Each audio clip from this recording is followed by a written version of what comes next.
Hi everyone, I'm here today with my November wrap-up as well as my end of the year TBR. Now, this November I only managed to read 3 books.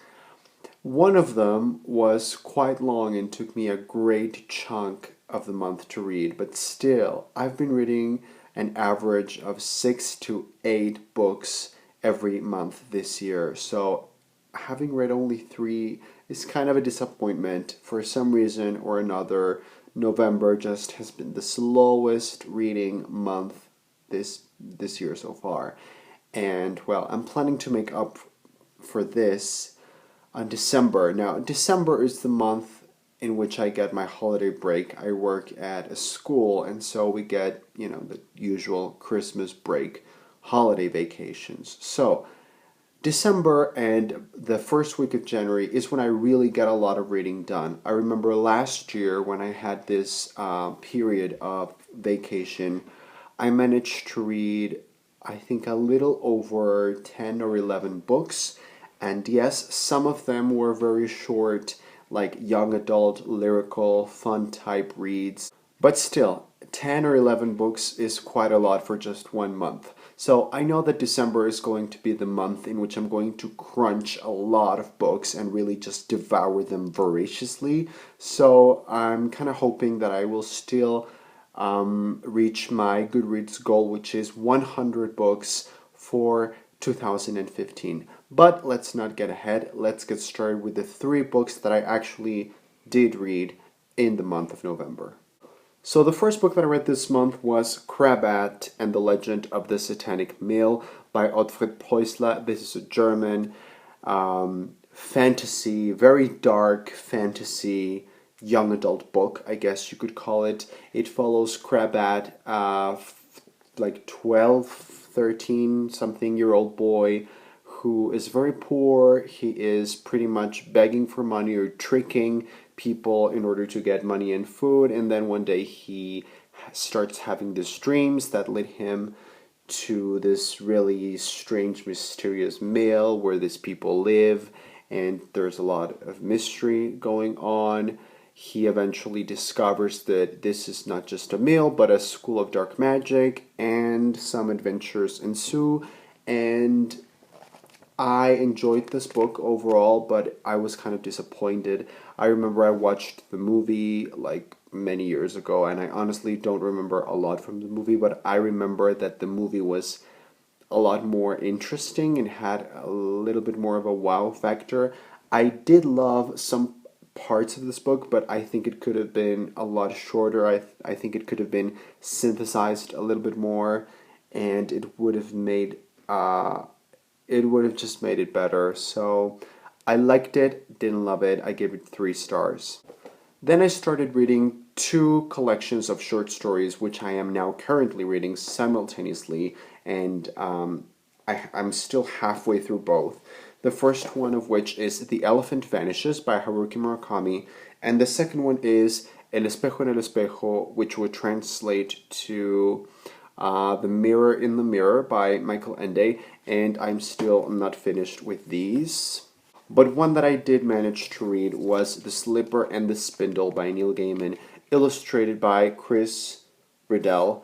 And I liked this book, same thing, I just didn't love it. I think that partly my reading slump on November was due to the fact that nothing really made me very enthusiastic about reading. There was nothing that really wowed me or really drew me into books. So I like the story. It's obviously very, very pretty. Chris Riddell is a wonderful illustrator. He does some great things with this story by wonderful Uncle Neil Gaiman. But overall, I think it was just nothing really all that surprising or really groundbreaking. There were definitely some elements that I enjoyed and that I really liked, but nothing all that special considering the wonderful things that Neil Gaiman has done in the past for me. So again, I gave it 3 stars. I enjoyed it, but I wouldn't necessarily recommend it as I would recommend some of his previous work, such as Fortunately the Milk, The Ocean at the End of the Lane, or Neverwhere. And the other book that I actually finished on November was Career of Evil by Robert Galbraith, aka J.K. Rowling. And this is the book that took me a long time to read. So this is the third book in the Cormoran Strike detective series, and just as in the previous two books in the series, here we follow Detective Cormoran Strike and his psychic Robin Ellicott as they try to solve a crime, but this time it gets a lot more personal for both of them. And I'm not going to reveal anything about the plot or give any spoilers whatsoever. So I'm just going to tell you that I enjoyed this book much more than the previous one, The Silkworm. However, the first one, The Cuckoo's Calling, still remains my favorite. Career of Evil, however, did manage to give me a particular affinity or a particular interest. It stirred my interest in the characters, and I think that's what Career of Evil does, that the previous two books don't do as much or as well or with as much depth, which is character development. In Career of Evil, we really get to explore both Robin and Strike's relationship a lot more and their personalities a lot more, and I think that's what really gave this book a different texture and a different feel overall. Although the plot and the mystery itself wasn't all that exciting to me, I didn't really love the mystery aspect of this. I thought it was not very thrilling. I thought it was kind of predictable. I managed to predict the majority of the plot twist or the big reveal at the end. And I thought the mystery part was a little bit confusing, but all those things aside, I thought this book was extremely well written, sometimes too well written. But it was a slow read for me. It did take me a long time to read, and I think that's sort of a negative aspect of it, at least it was to me. But overall, I really enjoyed it. I gave it 3.5 out of 5. So now, moving on to the books that I am planning to read on the remainder of the year, December, and maybe I will include the first week or so of January, because that still counts as my reading break, my Christmas vacation. So, first of all, I would like to finish the two books that I'm currently reading, The Elephant Vanishes and The Mirror in the Mirror. These are two collections of short stories by wonderful authors that I've loved previously, and they're both very weird. This one is just plain hallucination, surrealism, but exquisitely written. I just love it. And this one is a lot more realistic, much more along the lines of magical realism, I guess you could say. Still delicious, just your typical Murakami short stories. I absolutely adore it. And I'm trying to read them simultaneously, so I read one story from here and one story from here, or, you know, something like that. Then I would like to read something that has a guarantee of being well written, really good, and really short and fun. So I'm going to read The 13 Clocks by James Thurber. This is allegedly Neil Gaiman's favorite book. It's a classic of children's literature. I finally got it, so I think I can read this in one day or even half a day. Then I really want to read some Harry Potter, because I haven't reread Harry Potter in at least a couple of years, and I'm starting to feel the need for Potter. So I'm going to start with Harry Potter and the Philosopher's Stone, and I am probably going to end up reading the new illustrated edition, which I haven't yet read, and it's so gorgeous and beautiful that I really need to read it. But I also just got the new special edition of the British edition. Obviously, this is published by Bloomsbury, and this is Harry Potter and the Philosopher's Stone. It comes in its own purple box with metallic, like golden Hogwarts drawing, and inside the book is orange, and it comes in like this with like the owl and the Hogwarts letter, and there's only, the title's only in the spine, there's nothing on the cover, it's all very beautiful. We have a new illustration of Hogwarts and the landscape, and inside, for the first time ever, I think, we have the actual map of Hogwarts and the Hogwarts grounds, and I think that's just wonderful. So I don't know exactly which copy I'm going to read, but it's probably going to be the illustrated one.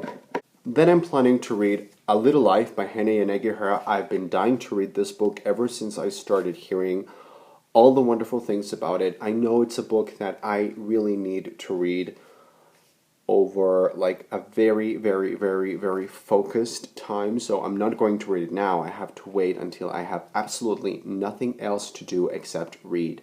And I know I'm going to eat this up in a couple of days, hopefully 2 or 3.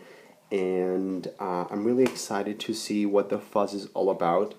This is like my most anticipated read of this year, and I'm finally gonna get the chance to really experience it. Next I have Among Others by Joe Walton. I don't really remember what this book is about. I just remember that it was very much recommended to me. I think it's been described as a book for fantasy book lovers, and it won the Hugo and Nebula Awards, and I just remember that every single person that talked about this book on BookTube pretty much just gushed about it. So this is one that I must read, and I kind of feel that it will be very Christmassy. Then I also have I Capture the Castle by Doda Smith. I feel like this is going to be just perfect for this time of year, sort of a very comfort read, just sit by the fire or like be like a cozy type read. And last but not least, because I have no ambition at all, I really would like to read the Life Ship Traders trilogy by Robin Hobb, which is this huge, massive trilogy of books, which includes book 1, Ship of Magic, book number 2, The Mad Ship, and book 3, which is, where is it? It's Ship of Destiny. Obviously, these books are huge. Each one of them is like 800 pages long, but I'm thinking there's no better time for me to read these other than Christmas holiday or like a holiday like this one. So if there's a time I'm going to enjoy them, it's going to be now. And hopefully it won't take me a lot of time, because when I'm really engaged with a book, I can finish it in like 2 days, even if it's this long. And of course, I have another sort of like plan B. In case I manage to read all those books that I have planned, I would like to read Karen Russell's St. Lucy's Home for Girls Raised by Wolves. This is another collection of short stories. It's supposed to be like the best of the best. So there you go. Those were the books that I'm planning to read on the remainder of the year and maybe at the beginning of next year, but I'm still counting it as part of, this reading period. So let me know in the comments down below if you plan on reading something similar, or if you have read or would like to read some of the books that I mentioned, and I will see you on the next video.